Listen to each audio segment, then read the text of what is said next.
వెంకటాచలం మండల కేంద్రంలో మెడికల్ కళాశాలల ప్రైవేటీకరణకు వ్యతిరేకంగా కోటి సంతకాలు సేకరించడానికి వైఎస్ఆర్ కాంగ్రెస్ పార్టీ శ్రేణులు ర్యాలీ నిర్వహించారు. మాజీ మంత్రి కాకాని గోవర్ధన్ రెడ్డి, కాకాని పూజిత నేతృత్వంలో వందలాది మోటార్ బైకులు గొగలమూడి జాతీయ రహదారి నుంచి మండల కేంద్రం వరకు పయనం చేశారు. స్థానిక ప్రజలు విరివిగా సంతకాలు చేసి తమ సంఘీభావాన్ని ప్రకటించారు. కాకాని గోవర్ధన్ ప్రకటన ప్రకారం కోటి సంతకాల సేకరణకు ఊహించని స్పందన లభించిందని, కూటమి ప్రభుత్వంపై ఒత్తిడి పెంచి ప్రైవేటీకరణ నిర్ణయాన్ని వెనక్కు తీసుకునేలా ప్రయత్నిస్తామని తెలిపారు.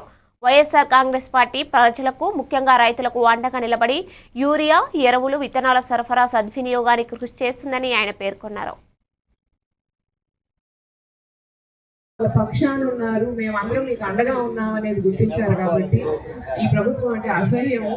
జగన్ అన్నా కానీ, వైఎస్ఆర్సీపీ అన్నా కానీ, వైఎస్ఆర్సీపీ పార్టీ అన్నా కానీ ప్రజల్లో విపరీతమైన అభిమానం పెరిగిపోతుంది రోజు రోజుకి. ఈ నిర్ణయాన్ని వాళ్ళు ఉపసంహరించేంత వరకు మనం పోరాటం ఖచ్చితంగా కొనసాగిస్తాం. ఎందుకంటే రాబోయే తరానికి విద్య అనేది ఎప్పుడు దూరం కాకూడదండి. దానికోసం కష్టపడుతున్న ప్రతి ఒక్కరికి మరొకసారి చేతులు జోడించి మరి ధన్యవాదాలు తెలుపుకుంటున్నాను.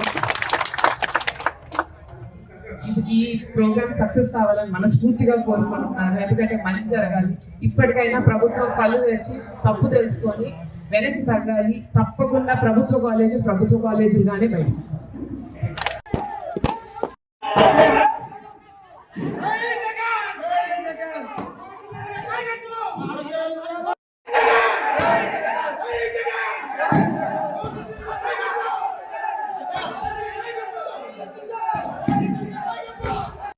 ఈరోజు వాటికి